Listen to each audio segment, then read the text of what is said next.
A very warm welcome to all of you. My name is Anchal Tyagi and this is my YouTube channel. And today we will be starting with Unit 1, which is BPCC 103 ka part 3. So prior to this, I had already posted two parts which you can actually see on my channel so that your foundation or your basics can be cleared. Right? इस particular session के अंदर हम cater करने वाले हैं psychodynamic theories को centric to personality. So, what happens is in this field of psychology, we see there are various researchers, various theorists, और various psychologists, right? So ये जो अपने psychologist हैं या ये जो individual है जिन्होंने अपना अपना work या contribution psychology की field में दिया है, इनको अगर हम club करते हैं या combine करते हैं, so we have various schools of thought. We have various schools of thought. So what exactly school of thought means कि एक specific perspective या एक specific नजरिया किसी भी एक concept को decode करने के लिए ये symbolize करते हैं. So हमारे पास psychology की field के अंदर we have various schools of thought. लेकिन उसमें से जो सबसे पहले हम पढ़ने वाले हैं centric to personality is psychodynamic perspective. और इसके अंदर हम देखेंगे वेरियस साइकोडायनेमिक थ्योरिस्ट जिन्होंने अपना अपना काम अपना अपना कंट्रीब्यूशन और I should say their ideology और their definition has been provided right. So if we see that psychodynamic जो थ्योरीज हैं या साइकोडायनेमिक जो पर्सपेक्टिव है उसका जो सबसे पहले फाउंडर है या पायनर है वो रहे हैं सिगमंड फ्रॉइड राइट. फिर हम देखते हैं कि सिगमंड फ्रॉइड जो थे उन्होंने ओरिजिनल थ्योरी हमें प्रोवाइड की थी जिसका नाम था साइको एनालिसिस. और with time with ages with more researches coming into place we saw कि बहुत अलग अलग थ्योरिस्ट और आए जैसे कि एरिक्सन एडलर. और इन्होंने अब साइको एनालिसिस के साथ मिलकर कुछ और थ्योरीज को जोड़ा और एक मोर ऑफ मॉडिफाइड वर्जन निकालने की कोशिश करी. इस मॉडिफाइड साइको एनालिसिस थ्योरी को ही हम साइकोडायनेमिक थ्योरीज बोलते हैं. सो आज आज के टाइम पे we see that we use psychodynamic theories. That means उसके अंदर it actually includes the psycho analysis. And psychoanalysis was originally given by Freud. So Freud is basically the original founder or the person who gave birth to psychodynamic. और उन्हीं की major contribution या उन्हीं का major work हम यहाँ पर अभी देखने वाले हैं. व्हाट एग्जैक्टली अपना ये जो साइकोडायनेमिक थ्योरीज है इनका मेन एम्फेसिस क्या है, ये मेन किस बात पर जोर डालता है. So it basically emphasise the role of unconscious motives, desires, forces in shaping the personality of an individual. So आप क्या देखते हैं साइकोडायनेमिक जो ब्रांच है स्पेसिफिकली जब हम पर्सनालिटी की बात करते हैं ये फोकस डालता है कि एक इंडिविजुअल का जो मेंटल फंक्शनिंग है या जो माइंड है उसके अंदर there is this sphere which is unconscious. So unconscious mind के बारे में बात की जाती है. अनकॉन्शियस जो आपके डिजायर्स हैं या आपके कुछ स्पेसिफिक मोटिव्स हैं, आपके कुछ फीलिंग्स हैं, इमोशंस हैं जिनको आप अभी नहीं जानते लेकिन वो आप ही के मेंटल फंक्शनिंग के अंदर एग्जिस्ट करती हैं, वो सारे ऐसी चीजें होंगी अनकॉन्शियस जिनको आप अभी एग्जिस्टिंग टाइम पर एक्टिवली अवेलेबल नहीं रखते. आपके बैकग्राउंड में वो काम कर रहा होता है राइट. सो ये अनकॉन्शियसनेस पे ज्यादा एम्फेसाइज करता है. ये बोला जाता है that psychodynamic theories are dynamic in nature because ये अपने अंदर कॉन्शियसनेस और अनकॉन्शियसनेस दोनों चीजों को लेकर चलता है राइट. अभी हम आगे चलेंगे and let's just see what exactly the work given by Freud refers to. Freud जो थे वो he was the person and he said कि आर बिहेवियर या फिर अपनी जो पर्सनालिटी है it is determined by unconscious needs, memories and motivation. So Freud बोलते थे कि हमारा जो भी आज के टाइम पे बिहेवियर है, बिहेवियर से हम क्या समझते हैं, हमारा एक स्पेसिफिक रिस्पॉन्स या हम क्या एक्शन ले रहे हैं, हम कैसे बिहेव करते हैं, हम कैसे रिस्पॉन्स देते हैं एक स्पेसिफिक सिचुएशन के अंदर. सो हमारा जो बिहेवियर है या जो हमारी ओवरऑल पर्सनालिटी है, ये हमारे अनकॉन्शियस माइंड से बहुत ज्यादा इन्फ्लुएंस होती है।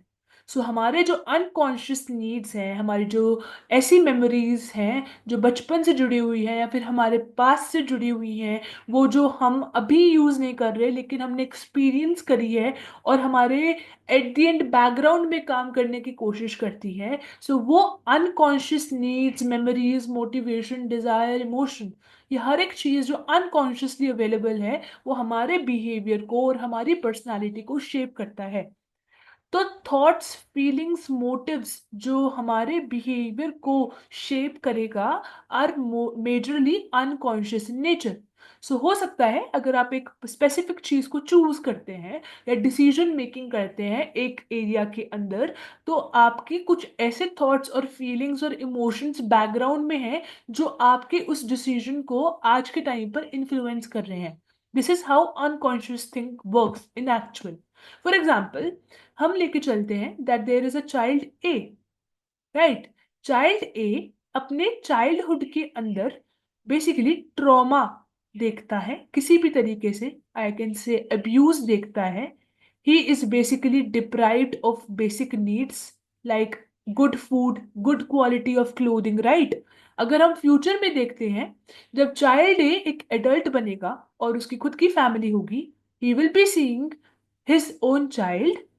सो अपने चाइल्ड को वो ऐसे अब्यूज और ऐसे डेप्रिवेशन या ऐसे ट्रॉमा से सेफगार्ड करके चलेगा, not only consciously but also subconsciously, because subconsciously उसकी खुद की कुछ ऐसी मेमोरीज उस चीज से जुड़ी हुई हैं। So he will be controlling that thing के he didn't harm the child of his own, right. So हम देख सकते हैं कि वो अच्छा उसको खाने को देगा, अच्छी food, clothing, household, shelter सब प्रोवाइड कराने की कोशिश करेगा, more of subconsciously, because he deep down know कि देयर is a significant impact of such things. So this is how unconscious needs, memories, emotions, feelings works, right? Then we see that unconsciousness जो होती है बच्चों, it contains our major mental processes जो easily available नहीं होते, जो आपके consciousness में नहीं होते। ऐसे वाले मेंटल प्रोसेसेस को भी हम अनकॉन्शियस वर्ल्ड के अंदर या अनकॉन्शियस मेंटल लेवल पर वो सारी चीजें यहाँ पर इंक्लूडेड होती हैं। Now let's just move ahead. जब हम बात करते हैं फ्रॉयड की कंट्रीब्यूशन की, सो फ्रॉयड जो थे उन्होंने बेसिकली एक पर्सपेक्टिव, जो उन्होंने ये पूरा का पूरा पर्सपेक्टिव फ्रॉयड का ही है, लेकिन उसके अंदर हम पहला एक टॉपिक समझते हैं, that is your mental iceberg model.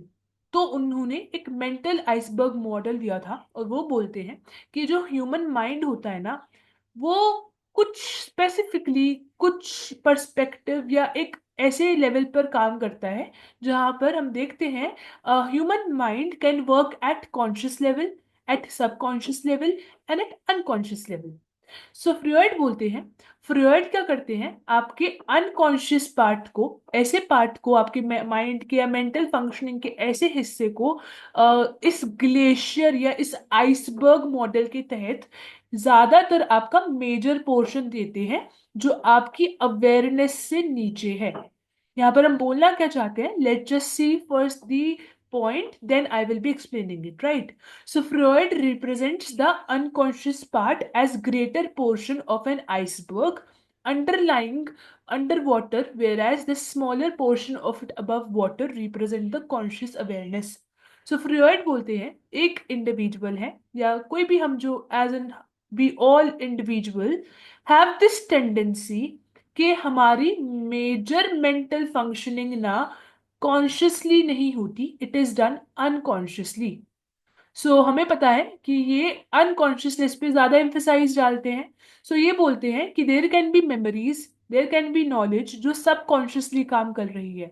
Subconscious मतलब कि ऐसी नॉलेज या ऐसी मेमोरीज जो आप जानते हैं कि आपके अंदर है, लेकिन एक्टिवली इस मोमेंट पर आप यूज नहीं कर रहे, राइट। लेकिन if the situation demands, it can be used immediately. So वो आ जाएगा सबकॉन्शियस लेवल पे। उसके नीचे आता है बच्चों अनकॉन्शियस लेवल। अनकॉन्शियस लेवल बहुत ही डीप डाउन चीजें हैं और मेजर एक इंडिविजुअल की चीजें अनकॉन्शियस लेवल पे काम करती है। For example your fears, your violent motives, अगर आपके बहुत ही वॉयलेंट कुछ वॉयलेंस रिलेटेड कुछ ऐसे मोटिव्स हैं, आपके अनएक्सेप्टेबल सेक्सुअल डिजायर्स, आपके इरैशनल विशेस, ऐसी विशेस जो लॉजिकल नहीं है लेकिन you hold those wishes, right. आपके कुछ इमोरल अर्जेस हैं। इमोरल अर्जेस क्या होती हैं? कुछ ऐसी आपकी नीड्स हैं जो कि सोसाइटी के हिसाब से सही नहीं मानी जाती। शेमफुल एक्सपीरियंसेस, ऐसे कुछ भी एक्सपीरियंसेस आपके जो शर्मिंदगी के वजह से आपको याद हैं, और लेकिन वो अनकॉन्शियसली काम करते हैं। आपकी कुछ सेल्फिश नीड्स, वो भी आपके अनकॉन्शियस लेवल पे काम करती हैं। फिर आपकी जो मेन बात आती है वो होती है कॉन्शियस लेवल। कॉन्शियस लेवल पर भी मतलब कि कॉन्शियस से आपको क्लियरली क्लिक होना चाहिए अवेयरनेस। सो कॉन्शियस मतलब कि वो सारी चीजें जिनके बारे में आप इस टाइम पर अवेयर हैं, आप जागरूक हैं कि ये सारी चीजें या फिर ये सारी डायमेंशंस मैं अभी होल्ड करता हूँ, I am fully aware of it, right. So thoughts, perceptions related to anything या in life also regarding any of the concept, आपके कुछ ऐसे थॉट्स हैं, आपके कुछ ऐसा नजरिया है, वो कॉन्शियस लेवल पे काम करता है। इसके अलावा मेजर चीजें आप देख पा रहे हैं, या तो वो सबकॉन्शियस लेवल पर है या फिर इन टोटल वो अनकॉन्शियस लेवल पर काम करते हैं। इसी चीज को फ्रॉयड ने ह्यूमन माइंड को 3 लेवल पर डिकोड करके यहाँ पर रिप्रेजेंट किया है यूजिंग योर आइसबर्ग मॉडल। सो वो बोलते हैं कि ह्यूमन माइंड जो होता है वो 3 लेवल पर काम करता है, 3 लेवल ऑफ अवेयरनेस पे। अवेयरनेस के हिसाब से देखा जाए, so human mind works on 3 level. The very first is the conscious level, the second is the subconscious, and the last is the unconscious. वो बोलते हैं कि आपका जो अनकॉन्शियस लेवल है ना, वो इक्वली कंट्रीब्यूट करता है आपकी पर्सनालिटी डेवलपमेंट में, आपके हर एक बिहेवियर में, आपकी हर एक डिसीजन मेकिंग में, इवन आपके हर एक रिस्पॉन्स में। So this is what Freud actually wanted to let you know, right. अभी हम आगे चलते हैं, let's move further and we see कि फ्रॉयड आगे एक और कॉन्सेप्ट देते हैं, इसी साइकोडायनेमिक का ही पार्ट माना जाता है। सो वो बोलते हैं कि Freud proposes 3 basic structures of personality. Freud के अकॉर्डिंग या साइकोडायनेमिक थ्योरीज या पर्सपेक्टिव के अकॉर्डिंग अगर हम पर्सनालिटी को देखें, सो पर्सनालिटी को जो है हम 3 लेवल पर डिकोड कर सकते हैं। That is your id, ego and your super ego. इसको हम आगे देखने वाले हैं, पहले ये डायग्राम और इसको समझ लेते हैं। So Freud proposes 3 basic structures of personality and interaction between these determine the nature of individual's personality. According to Freud हमारा जो पर्सनालिटी होता है उसके ये 3 मेजर एरियाज होते हैं। हर एक इंडिविजुअल के अंदर उसकी पर्सनालिटी को ये तीनों चीजें मिलाकर बनाती है। For example there can be some people जिनके अंदर इड ज्यादा एक्टिवली पार्टिसिपेंट बनता है, ईगो थोड़ा कम और सुपर ईगो और भी कम। सो ऐसी भी कुछ पर्सनालिटीज होती हैं। Similarly there can B personalities जिसमें ईगो का जो स्पेयर है ज्यादा एक्टिवली काम करता है, सुपर ईगो और इड का अलग थोड़ा कम, राइट। सो एक बैलेंस की नीड होती है जब कभी भी आप इन तीनों एरियाज को बात करते हैं। मेजरली देखा जाता है हमारे मेजर एरिया को इड ही कंट्रोल करना चाहता है, बट देर आर चांसेस अगर आप मॉरल वैल्यूज को कंसीडर करते हैं कि नहीं, आप रियलिटी को कंसीडर करते हैं कि नहीं, and then your complete balance in your personality is visible, right. So हमारी पर्सनालिटी को शेप करते हैं ये तीनों ही अपने डायमेंशंस या स्ट्रक्चर्स। अभी अगर इन तीनों डायमेंशंस के बीच में एक अनबैलेंस्ड सिचुएशन आ जाए, अगर एक अनबैलेंस सिचुएशन आ जाए जिसमें ये किसी एक इंडिविजुअल की पर्सनालिटी के ऊपर फिर हार्म पहुंचाते हैं, दैट मीन्स एक स्टेज ऑफ कॉन्फ्लिक्ट आती है जिसमें इंडिविजुअल जस्टिफाइड मैनर में अपने रियल एजेंडा को नहीं पहुंच पाता है, जस्ट बिकॉज हमारे पर्सनालिटी के 3 मेजर एरियाज के अंदर एक अनबैलेंस सिचुएशन आ जाती है ड्यू टू वेरियस रीजंस जो अभी हम आगे देखने वाले हैं। देन अपना एक डिफेंस मैकेनिज्म करके एक सिस्टम है जो हमारी बॉडी या हमारा माइंड अनकॉन्शियसली एक्टिवेट करता है। So let's just see the topics related to these three. सबसे पहले हम इन तीनों को डिकोड करते हैं। सो व्हाट हैपेंस इज, एक इंडिविजुअल की जो पर्सनालिटी है, आप ये समझेंगे उसके तीन क्षेत्र हैं। The very first is the id. It जो होता है वो ज्यादातर आपका अनकॉन्शियस या पूरा का पूरा ही अनकॉन्शियस लेवल पे काम करता है। इट क्या होता है, ये वो पर्सनालिटी का हिस्सा है या वो मेजर एक एस्पेक्ट है जो प्लेजर प्रिंसिपल पे काम करता है। इट बोलता है कि आपकी सेटिस्फैक्शन या आपकी जो डिजायर्स हैं उनको फुलफिल करना ही इट का मेन मोटिव होता है। सो इट कभी भी मॉरल वैल्यूज को कंसीडर नहीं करता और इट कभी भी सिचुएशन को समझने की कोशिश नहीं करता। Right, so it is something जो हमारी अनकॉन्शियस लेवल पे काम कर रहा होता है, that part of our personality जो कि प्लेजर पे काम कर रहा होता है। According to it, if you want food you can go and eat. According to it, अगर आपको सेक्स चाहिए, do it. Okay, if you want to, according to it, अगर आपको जेलेसी हो रही है, आपको अग्रेशन दिखाना है, do it. So this is what it do. Right, then comes अपना सुपर ईगो। सुपर ईगो ना कंप्लीटली मॉरल वैल्यू की चीजें हैं।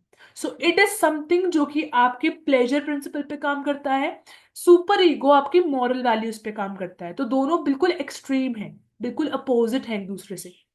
So super ego moral values के अकॉर्डिंग काम करता है। सुपर ईगो बोलता है अगर सोसाइटी के रूल्स एंड रेगुलेशंस किसी भी एक स्पेसिफिक बिहेवियर को सपोर्ट करते हैं तो ही वो होगा। मतलब कि रूल्स एंड रेगुलेशंस सोसाइटी की एक्सपेक्टेशंस के अनुसार ही काम करना सही है, according to super ego. Right, then comes ego. Ego जो होता है वो इन दोनों के बीच में एक बैलेंस बनाने की कोशिश करता है। इस वजह से ईगो जो है पर रियलिटी प्रिंसिपल पे काम करता है। ईगो बोलता है कि इट की डिमांड भी पूरी की जाए, लेकिन लेकिन मॉरल वैल्यूज को ध्यान में रखकर इट की चीजों को सेटिस्फाई फुलफिल किया जाए, लेकिन ये देखकर कि उससे किसी और को हार्म ना पहुंचे और एक रियल या रियलिटी बेसिस में इंसान रहे। Right, so ego tries to balance between the unwanted desires of the id and the moral dictates of the super ego.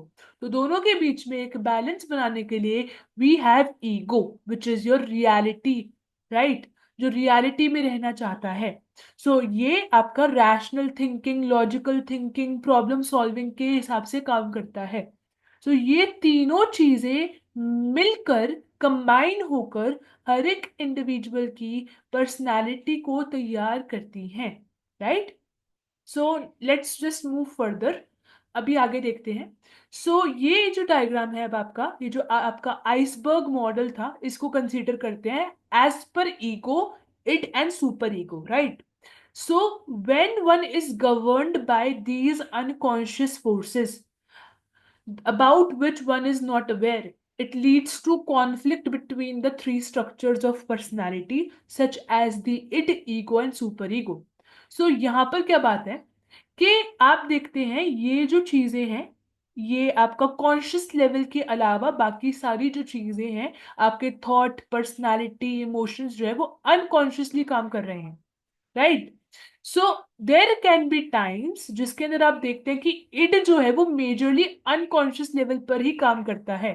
This water level demonstrates, ये जो वाटर लेवल आपको दिखाई दे रहा है, ये वाटर लेवल आपको दिखाता है अवेयरनेस, कि आप कितने जागरूक हैं। सो इड मेजरली आपका अनकॉन्शियसली काम करता है, मतलब कि आपकी जागरूकता आपकी अवेयरनेस से दूर रहता है, बैकग्राउंड में काम करने की कोशिश करता है। सुपर ईगो आपका बहुत हद तक आपका अनकॉन्शियस है, कुछ पोर्शन ही उसका कॉन्शियस लेवल पे काम करता है। ईगो जो होता है वो ऑलमोस्ट हाफ जो है कॉन्शियस लेवल में बैठा होता है। सो देर कैन बी चांसेस जहां पर इन तीनों के बीच में बैलेंस अचीव करना मुश्किल हो जाता है। दस वहां पर कॉन्फ्लिक्ट, एक सिचुएशन जहां पर तनाव, टेंशन्स क्रिएट होती हैं इन तीनों के बीच में, और उसकी वजह से आपकी पर्सनालिटी या आपके बिहेवियर के ऊपर इम्पैक्ट पड़ता है। सो ऐसे टाइम पर जो आपका ईगो होता है, जो रियलिटी प्रिंसिपल पे काम करता है, वो यूज करता है डिफेंस मैकेनिज्म्स को, और उसको यूज करके कॉन्फ्लिक्ट को खत्म करने की कोशिश करता है, और इंडिविजुअल की पर्सनालिटी और अपने आप को प्रोटेक्ट करने की कोशिश करता है। ये जो डिफेंस मैकेनिज्म्स ईगो यूज करता है to achieve back the balance state, ये सब कुछ अनकॉन्शियसली वो कोशिश करता है। ईगो को नहीं पता होता कि वो उस कॉन्फ्लिक्ट से बॉडी को, इंडिविजुअल को बचाने की कोशिश कर रहा है, पर वो अनकॉन्शियसली, बहुत ही नेचुरली वो अटेम्प्ट होता है। डिफेंस मैकेनिज्म्स जो होते हैं बच्चों, these are the mental mechanisms that protect the person from breaking down in the conflict between the id and the superego. So these operate at unconscious level. This is the definition of defense mechanism. Defense mechanism basically आपके वो mental abilities हैं या वो mental techniques हैं जो individual को उस conflict वाली स्टेज से बचाने के लिए होता है, प्रोटेक्ट करने के लिए होता है, जिसके अंदर हम देख रहे हैं that there is a clash between id and your super ego. Because हमें पता है इड एंड सुपर ईगो बिल्कुल एक्सट्रीम्स हैं। इड जो प्लेजर पे काम करता है, सुपर ईगो जो मॉरल वैल्यूज पे काम करता है। इन दोनों को बैलेंस आउट करने के लिए वी हैव दिस ईगो, और ईगो बिल्कुल लास्ट मोमेंट पे जब कॉन्फ्लिक्ट नहीं खत्म होता तो डिफेंस मैकेनिज्म्स को यूज करने की कोशिश करता है। We have various defense mechanism. Let's just see एक एक करके each and every defense mechanism, and you will be at the end you will be able to relate with them, because हम natural life में उनको use करते भी हैं unconsciously or knowingly. So let's just see, right? So first is rationalization. Rationalization क्या बोलता है कि आप अपने बिहेवियर के लिए एक जस्टिफिकेशन देते हो, दैट मीन्स एक लॉजिकल रीजन देते हो अपने किसी भी इनएप्रोप्रिएट या इनकरेक्ट या रॉन्ग बिहेवियर को के प्रोटेक्शन के लिए, right? For example, let's just C example. The student copies in an exam because other students also did it in the brief absence of the examiner, right? So examiner नहीं है, absent है, या इस moment पर कुछ time के लिए नहीं है, तो children tends to cheat, right? Cheating activate हो जाती है। दो देर कैन बी चांसेस कि इंडिविजुअल को, बच्चे को पता है कि मॉरली सही नहीं है, मॉरल वैल्यूज उसको गलत मानती है, डूइंग चीटिंग इज रॉन्ग, लेकिन इट क्या बोलेगा? इट विल से कि बाकी सब कर रहे हैं, do it and you will be scoring great, फिर आपको प्लेजर मिलेगा, राइट? इट हमेशा प्लेजर पे काम करेगा कि ज्यादा मार्क्स आएंगे, पास हो जाओगे तो प्लेजर मिलेगा, सेटिस्फैक्शन मिलेगी, शांति मिलेगी। It is something this. लेकिन सुपर ईगो बोलेगा no, don't do it, because moral values क्या बोलती हैं? नहीं करना, cheating is not good, it is ethically not good, right? It is not healthy. इन दोनों के बीच में क्लैश हो रहा है। अब ईगो क्या करेगा यहाँ पर? ईगो उठाएगा रैशनलिज्म की टेक्निक, और वो बोलेगा कि चीटिंग कर लेता हूं, रीजन क्या दूंगा? रीजन बोलूंगा कि बाकी सब कर रहे थे तो मैंने भी कर लिया, तो मुझे रिलीफ मिलेगा, मुझे तनाव नहीं होगा, मुझे मेरा इड पूरा हो जाएगा, और सुपर ईगो को लगेगा कि मैंने अच्छा रीजन दे दिया तो it is done. This is how rationalism works, right? Then comes denial. Denial क्या बोलता है कि साफ साफ रिफ्यूज कर देना, refuse it, deny it, right? Denial क्या बोलता है? Refuse to accept the fact as it will lead to anxiety and cause distress. Parents refusing to accept that their child has failed the class test. What happens is denial के अंदर बच्चों, just see, right? जब कभी भी individual का mind या उसकी mental health conflict में होती है, या किसी भी एक टेंशन के या स्ट्रेस के अंदर होती है, या किसी भी ग्रीफ में होता है इंसान, उसको डिस्कम्फर्ट होता है, राइट? उसके लिए वो कंफर्टेबल चीज नहीं है। नेचुरल टेंडेंसी एक इंडिविजुअल की बोलती है कि जाकर उस डिस्कम्फर्ट को खत्म करो, सो that you can live peacefully, right? This is how mind actually works. Mind हमेशा पीसफुलनेस की तरफ जाना चाहता है, डिस्कम्फर्ट को, प्रॉब्लम को खत्म करना चाहता है। डिनायल क्या होगा ऐसे टाइम पर? आपका ईगो कुछ सिचुएशंस के अंदर साफ साफ डिनाई कर देगा, रिफ्यूज कर देगा टू एक्सेप्ट द रियलिटी, क्योंकि रियलिटी एक्सेप्ट कर ली तो वो मुश्किल है, दिमाग के लिए हैवी है, स्ट्रेसफुल है, डिस्कम्फर्ट है। आपको एंग्शियस बनाता है, आपको एंग्जाइटी होती है, सो आप साफ साफ मुंह पर मना कर दोगे, you will be refusing it. तो डिनायल ऐसी जगह पर एक्टिवेट होता है। Third technique is sublimation. Sublimation बोलता है कि आपने कोई भी एक ऐसा काम किया जो कि अनडिजायरेबल है, जो सही नहीं है, राइट? या एक तरीके से आप अपने अनडिजायरेबल एनर्जी को, इमोशन को, फीलिंग को सही जगह पर चैनलाइज कर दो, उसको सही जगह पर चैनलाइज कर दो, राइट? हम क्या देखते हैं कि बहुत बारी ना स्टूडेंट्स ऐसे होते हैं, देर आर किड्स और चिल्ड्रन जो हाइपर एक्टिव होते हैं, दस दे बिकम एग्रेसिव, राइट? और एक दो बारी उनको नोटिस करने के बाद पेरेंट्स की टेंडेंसी होती है या फिर स्कूल के अंदर या टीचर्स क्या करती है, उनको ना ऐसे वाले गेम्स में या स्पोर्ट्स में डालते हैं सो दैट कि उनकी एनर्जी, वो जो इम्पल्सिवनेस है, वो जो एग्रेशन है, वो थोड़ा कम हो जाए by channelizing it to other activities. तो this is how sublimation works, right? तो हम उनको कबड्डी में डाल सकते हैं, खो खो में डाल सकते हैं, राइट? माइंड गेम्स में डाल सकते हैं, और एक हाइपर एक्टिव स्पोर्ट में डाल सकते हैं, फुटबॉल वगैरह, right? So this is how sublimation work. Okay, now let's come to your regression. Regression is the fourth technique. Regression बोलता है कि एक तरीके से आप अभी जिस पर्टिकुलर एज में हैं उसके हिसाब से आपका दिमाग, आपकी पर्सनालिटी, आपके इमोशन डेवलपमेंट की स्टेज में होंगे, मतलब आपका उतना विकास हो चुका होगा। लेकिन रिग्रेशन क्या होता है कि आप अपनी एज के अनुसार बिहेवियर शो नहीं करते, कुछ ऐसा बिहेवियर शो कर देते हैं जो किसी एक स्पेसिफिक आपकी चाइल्डहुड या कुछ एज पहले का पार्ट था।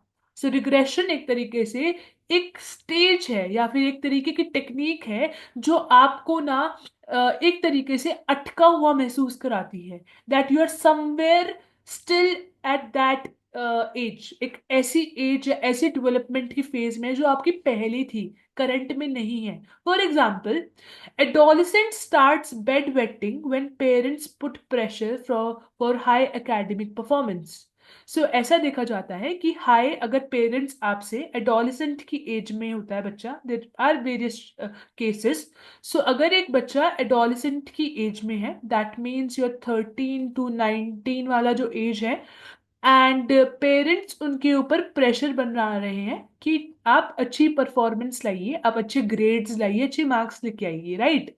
ऐसे टाइम पर जो एडोलसेंट है, दो वो नेचुरली नॉर्मल बिहेव कर रहा है, लेकिन जब उसके ऊपर प्रेशर बनाया जाता है, उसके ऊपर एक स्ट्रेस बिल्ड किया जाता है, ही और शी में बेड वेट, मतलब कि बेड गीला कर देता है, दैट मीन्स उसका जो यूरिनरी फंक्शनिंग है, उसकी उसको उसका जो कंट्रोल है वो लूज हो जाता है, right? So this is how you can see regression. Regression का मतलब यही है that you go back to an earlier stage of development, behaviour या mannerism, characteristics of that stage. आप अपनी करंट स्टेज से, करंट एज से बचकर पीछे की तरफ कुछ ऐसा, जो आप अर्लियर चाइल्डहुड की कोई ऐसी एक्टिविटी या ऐसा बिहेवियर को वापस से री एनर्जाइज कर देते हैं, so that you can escape from the reality और द एग्जिस्टिंग प्रेशर। सो ये हो गया आपका regression, right? Then comes repression. Repression क्या होता है? रिप्रेशन में आप क्या देखेंगे?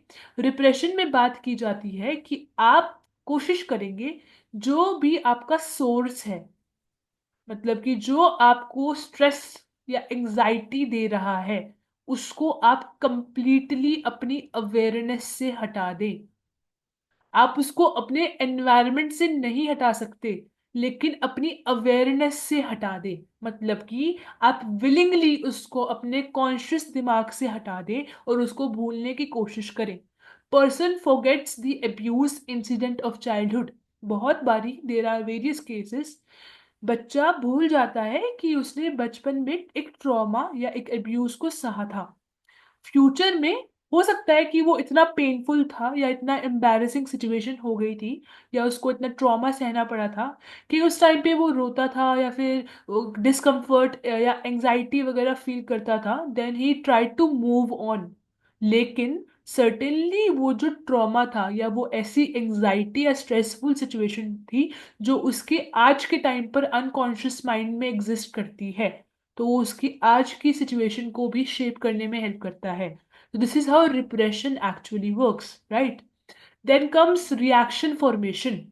रिएक्शन फॉर्मेशन में क्या होता है दैट आप क्या करेंगे, आपका ना कोई एक स्पेसिफिक ऐसा थॉट है, एक नजरिया है, एक थिंकिंग पैटर्न है जो कि बहुत ही अनकंफर्टेबल है, जो अच्छा नहीं है. It is somewhat related to distress और एंजाइटी एंड अनकंफर्टनेस, जो अनएक्सेप्टेबल है. सोसाइटी उसको कभी एक्सेप्ट नहीं करेगी. आप उसका एग्जैक्ट अपोजिट करने लग जाते हैं. सो ये होता है रिएक्शन फॉर्मेशन. फॉर एग्जाम्पल, आप हो सकता है बहुत ही माइजर इंसान है, बहुत ही कंजूस, बिल्कुल ही सेल्फ सेंटर्ड, अपने आप में इंट्रोवर्ट, बिल्कुल ही आप बस अपना चाहते हैं, आप नहीं इंटरेक्ट करना चाहते, सबकी हेल्प नहीं करना चाहते आप. लेकिन ऐसी वाली जो फीलिंग है वो सोसाइटी एक्सेप्ट नहीं करेगी. Nobody will be accepting. आपको अनएक्सेप्टेबल फील होगा, तो आप बिल्कुल अपोजिट फील करेंगे. तो आप मतलब आप बिल्कुल अपोजिट एक्ट करने लग जाएंगे. आप बहुत ही ज्यादा जेनरस हो जाओगे, बहुत ही ज्यादा काइंड हो जाओगे, सबके लिए ओपन हो जाओगे. So this is how reaction formation actually works. Then comes, एक तरीके से आप पीपल प्लीजर टाइप बन जाओगे. So this is how reaction formation is basically in activated in the real life, right? Then comes projection. Projection में क्या होता है कि आपके जो ऐसे थॉट्स हैं जो सोसाइटी एक्सेप्ट नहीं करेगा, या आपकी जो ऐसी क्वालिटीज हैं जो अनएक्सेप्टेबल है, जो अच्छी नहीं है, जो मॉरल वैल्यूज के तहत सही नहीं मानी जाती, आप उनका जो रीजन है, उनका जो रियल कॉज तो आप खुद है, राइट? आप एक स्पेसिफिक थॉट लेकर चलते हैं जो कि अनएक्सेप्टेबल है, जो सोसाइटी नहीं एक्सेप्ट करती, जो अच्छा नहीं है. आप उसका रीजन या कॉज किसी और चीज को बोल देते हैं या एट्रीब्यूट कर देते हैं. मतलब कि आपके अंदर एंगर, एग्रेशन आ रहा है, आपने वो एक ऐसा एक्शन ले लिया कि आपका एग्रेशन बाहर आ गया and it has been ventilated. लेकिन आपने उसको ब्लेम किस पे डाल दिया कि ट्रैफिक सिचुएशन ही ऐसी थी, ट्रैफिक ही ऐसा था कि मैं ट्रिगर हुआ और मेरे को गुस्सा आया and I did what I did. लेकिन in reality it is something जो आपकी एक्चुअल फीलिंग्स हैं. आप ऑलरेडी एग्रेशन लाइक एक्सपीरियंस कर रहे हैं एंड यू समवट आपने ब्लेम डाल दिया सिचुएशन के ऊपर. So this is how projection works, right? Then comes displacement. This is the last technique. Displacement क्या करता है? डिस्प्लेसमेंट टेक्निक जब आपका ईगो एक्टिवेट करेगा, मतलब कि ओरिजिनल ओरिजिनल एक स्पेस थी, ओरिजिनल एक बंदा था जिसको आपको एक रिएक्शन शो करना था, लेकिन आपने उसको रिएक्शन या वो फीलिंग या इमोशन शो नहीं करा, किसी और को कर दिया. सो this is displacement. For example, you got anger, और आप एग्रेशन फेस या गुस्सा फेस करते हैं टुवर्ड्स योर बॉस एक वर्क प्लेस के अंदर, लेकिन आप उनको एक्सप्रेस नहीं करते. आप घर पर आते हैं और स्पाउस और चाइल्ड के ऊपर वो चीज को एक्सर्ट और बाहर निकाल देते हैं और गुस्सा करते हैं. घर पे डोमेस्टिक अब्यूज, वायलेंस वगैरह किया जाता है. तो this is how displacement actually works, right? These were the techniques जो ईगो यूज करता है. इसके बाद अपना जो नेक्स्ट कॉन्सेप्ट है साइकोडायनेमिक थ्योरीज के अंदर, वो ये है that there are specific psychosexual stages of development. आप क्या देखेंगे, जितनी भी साइकोडायनेमिक थ्योरीज का जितना भी पोर्शन है, छोटे छोटे जो सब टॉपिक है, यू विल बी सीइंग के द थिंग इज कि आपका अनकॉन्शियस चीजों पे बहुत एम्फेसिस है. अनकॉन्शियस एरियाज या अनकॉन्शियस थॉट्स, फीलिंग्स पे बहुत ज्यादा एम्फेसिस डाला जाएगा. साथ में आप देखेंगे आपके सेक्सुअल डिजायर्स के ऊपर भी बहुत एम्फेसिस डाला जाएगा, क्योंकि सेक्सुअल डिजायर्स ही एज पर दिस मॉडल या इन थ्योरीज के अकॉर्डिंग, आपके जो ऐसे सेक्सुअल डिजायर्स जो कि फुलफिल नहीं हो पाए, वो ही आपको डिस्कम्फर्ट या कुछ आपके वो नेगेटिव प्रॉपर्टीज या कैरेक्टरिस्टिक्स को लाइक शेप देते हैं. सो आप इस पूरी थ्योरी के अंदर हर एक टॉपिक के अंदर इन चीजों को बार बार ही देखेंगे. सो यहाँ पर भी आप क्या देखते हैं, साइकोसेक्सुअल स्टेजेस ऑफ डेवलपमेंट के अंदर फ्रॉयड या फिर अपना जो साइकोडायनेमिक थ्योरिस्ट हैं वो ये बोलते हैं कि आपकी जो पर्सनालिटी होती है ना, एक इंडिविजुअल की जो पर्सनालिटी होती है, वो इन साइकोसेक्सुअल स्टेजेस ऑफ डेवलपमेंट के थ्रू होती है. सो एज पर देम हमारे पास 5 स्टेजेस होती हैं. अगर आप इन 5 stages, in 5 psychosexual stages of development के अंदर किसी भी एक स्टेज के ऊपर पीछे रह जाते हो या अंडर डेवलप्ड रह जाते हो, तो आप आगे जाकर डिस्कम्फर्ट, एंजाइटी और अनकॉन्शियस लेवल पे उन चीज़ों को फेस करते हो, और एट द एंड आपकी पर्सनालिटी भी वैसी शेप होती है. So this is what this particular theory speaks about regarding psychosexual stages of development. सो ये जो साइकोसेक्सुअल स्टेजेस ऑफ डेवलपमेंट है, दीज आर मार्क्ड बाय, इनका जो मेन फोकस है, जो मेन एम्फेसिस है, वो है the unconscious desire of children to satisfy the libidinal urges. मतलब कि लिबिडिनल मतलब जो होता है वो लिबिडो से आया है, या आपकी सेक्सुअल डिराइव या ड्राइव से आया है. मतलब आपकी एक तरीके से सेक्सुअल, या जो आपका जो intimacy, love and that physical bond के आपकी जो एक नीड है, उससे उजागर होने वाली जितनी भी अर्जेस हैं, वो सारी जो है अनकॉन्शियस डिजायर्स हैं बच्चे की, जो कि बचपन से और एडल्टहुड तक इन 5 स्टेजेस के अंदर दिखाई देती हैं. किसी भी एक टाइम पर अगर एक बच्चा इन इन सेक्सुअल अर्जेस को या किसी भी एक नीड को फुलफिल अगर हम नहीं कर पाते, तो बच्चा उस स्टेज के ऊपर अटक जाता है, या उसका एक इम्पैक्ट उसकी पर्सनालिटी पे पड़ता है. सो एक इंडिविजुअल या एक बच्चे के चाइल्डहुड एक्सपीरियंसेस कैसे रही हैं, और उसकी ये जो स्टेजेस ऑफ डेवलपमेंट है वो सक्सेसफुल हुई कि नहीं हुई, these all play a clear cut role according to these psychodynamic branch in the future personality of the child. ठीक है. सो इन 5 स्टेजेस का ना स्पेसिफिक टाइटल या नाम है एज पर दी साइकोडायनेमिक थ्योरी. वो बोलते हैं कि एक बच्चा जो बर्थ से 18 मंथ्स तक का होता है, वो ओरल स्टेज बोली जाती है. फिर आपका एनल स्टेज आती है जो 18 मंथ्स से 3 इयर्स तक की एज होती है. फिर आपकी फैलिक स्टेज आती है जो 3 से 6 साल तक के बच्चों की होती है. उसके बाद 6 से 12 साल वाले जो बच्चे होते हैं वो लिटेंसी स्टेज पर होते हैं. और फिर आपकी 12 to 20 ईयर्स की जो एज होती है वो जेनाइटल स्टेज मानी जाती है. So these are the 5 major psychosexual stages of development जो एक बच्चा या एक इंडिविजुअल उसको अंडरगो करता है. So in each of these stages, हर एक इन स्टेज के अंदर बच्चे का ना एक सोर्स ऑफ प्लेजर होता है, जो प्लेजर उसको किसी भी एक स्पेसिफिक रीजन या बॉडी पार्ट से मिलता है. सो आप क्या देखते हैं, ये जो एरियाज हैं जो एक बच्चे को प्लेजर फुलफिल करने में हेल्प करता है हर एक स्टेज के अंदर, इनको हम एरोजेनस जोन्स बोलते हैं. कहीं कहीं किसी स्टेज के अंदर वो माउथ है, कहीं पर एनस है, या फिर जेनाइटल्स है. जैसे कि ओरल स्टेज जो है, जो बचपन वाली स्टेज है, उसमें अगर आप एक बच्चे की हंगर को, भूख को, जो बेसिक नीड में आता है, अगर वो सेटिस्फाई हो जाती है बाय ब्रेस्ट फीडिंग, और साथ में एक तरीके से ओरल स्टेज के अंदर बच्चे का जो मेन फोकस ऑफ प्लेजर है वो उसका माउथ होता है. सो अगर हम उसको अच्छे से ब्रेस्ट फीडिंग वगैरह कराते हैं, सो बच्चे की बहुत सारी जो ग्रोथ और डेवलपमेंट है वो अच्छे से होती है, और उसको ओरल स्टेज के अंदर कोई भी टेंशन, कॉन्फ्लिक्ट, उसके प्लेजर क्योंकि फुलफिल हो रहे हैं तो उसको कोई दिक्कत नहीं आती इन द फ्यूचर. ठीक है. आप साथ में क्या देखते हैं, सेकंड स्टेज जो आपकी एनल स्टेज है, एनल स्टेज के अंदर बच्चे का जो प्लेजर वाला एरिया होता है वो है उसका एनस.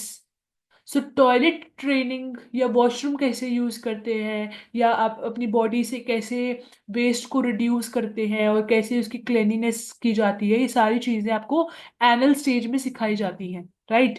अगर एक बच्चा अपने इस वाले स्टेज के अंदर किसी भी तरीके से उसके ये वाले प्लेजर्स फुलफिल नहीं होते, तो फ्यूचर के अंदर उसको आगे जाकर थोड़ी बहुत डिफिकल्टी उसकी पर्सनालिटी या स्पेसिफिक बिहेवियर्स में या एग्रेशन, एंग्जाइटी वगैरह में देखने को मिलती है एज पर दी साइकोडायनेमिक थ्योरीज. फिर आपका आता है फैलिक स्टेज. फैलिक ज्यादातर आपका जेनाइटल्स पे है, स्पेसिफिक जो आपके सेक्स ऑर्गन्स हैं और आपके जो बॉडी के अंदर स्पेसिफिक रीजन्स हैं जिनको आप टच करके प्लेजर फील करते हैं. You all know them very well. So those are the genital stage और those come into your phallic stage. ठीक है. Then comes your latency stage. Latency stage के अंदर आपका लिबिडिनल अर्जेस को जो है सप्रेस किया जाता है। लेटेंसी स्टेज के अंदर बच्चा जनरली एक ऐसी स्टेज में होता है जहाँ पर उसकी स्टडीज इंक्रीज हो जाती हैं और थोड़ा एक्सटर्नल स्पोर्ट्स वगैरह फ्रेंड्स वगैरह में वो जाता है, तो उसकी यहाँ पर इस वाली स्टेज के अंदर थोड़ा सा उसकी जो ये सेक्सुअल अर्जेस हैं या ये जो प्लेजर वाली जो अर्जेस हैं, नीड्स हैं, थोड़ी डिक्रीज हो जाती है, कम हो जाती है, थोड़ी सप्रेस हो जाती है। फिर आपकी आती है full flash genital stage. Genital stage के अंदर बच्चा चाहता है या फिर एक जो एक टीनेजर है या एडोलेसेंट है वो चाहता है कि उसके रिलेशनशिप्स बने, वो रिप्रोड्यूस करे और उसके एक तरीके से सेक्सुअलिटी के अंदर इंटरेस्ट जो है वो डेवलप होता है। तो अगर मैं आपको अभी पीछे करके दिखाऊं और आपको फिगर दिखाने की कोशिश करूं, ओरल स्टेज के अंदर एक बच्चे का, एक इंडिविजुअल का माउथ उसका स्पेसिफिक फोकस एरिया होता है।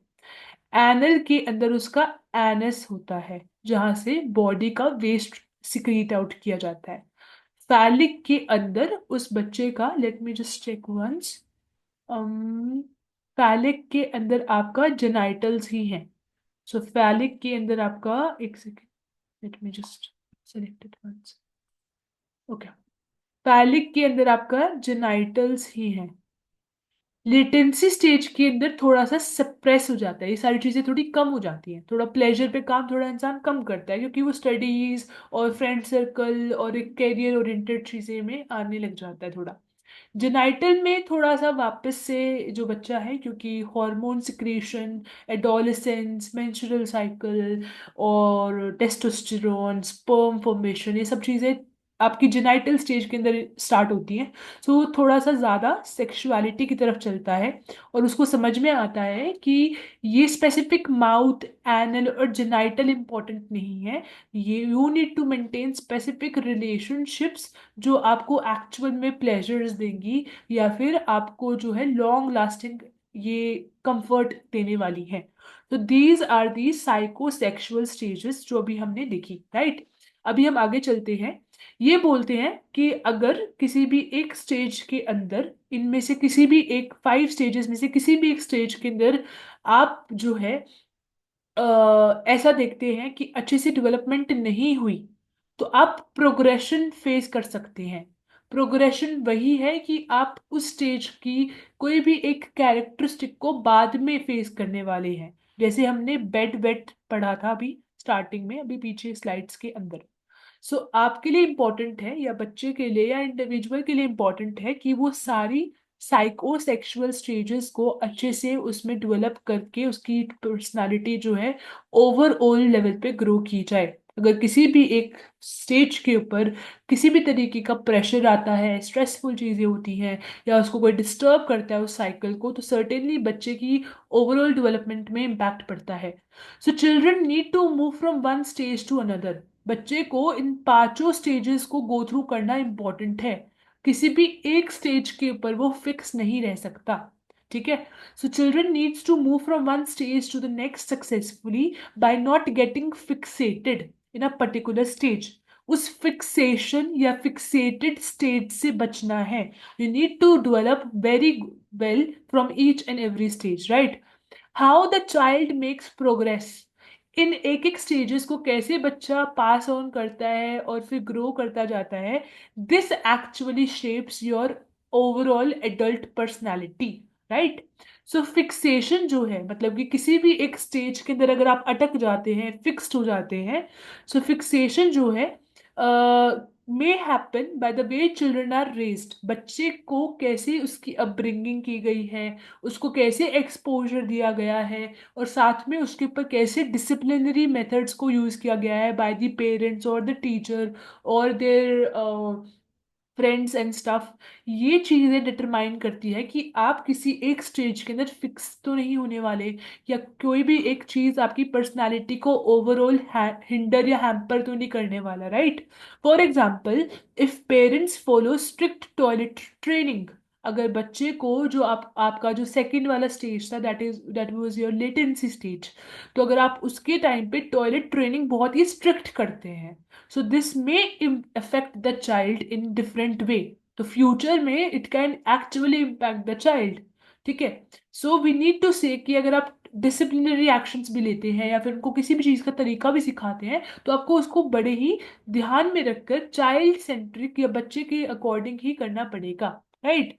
अगर आप एक बच्चे को ओरल स्टेज के अंदर उसको फिक्सेशन हो जाती है, तो हो सकता है कि फ्यूचर में आकर उसको जो प्लेजर माउथ से बचपन में मिलता था, लेकिन आपने उसको अच्छे से ब्रेस्ट फीड नहीं करा, या उसके माउथ से वो प्लेजर उसको नहीं मिल पाया जितना उसको मिलना चाहिए था, तो हो सकता है वो स्मोकिंग जैसे एक्टिविटीज में इंडल्ज करे इन फ्यूचर। तो this is what exactly the psychosexual stages और this theory psychodynamic in overall sense wants to let you no.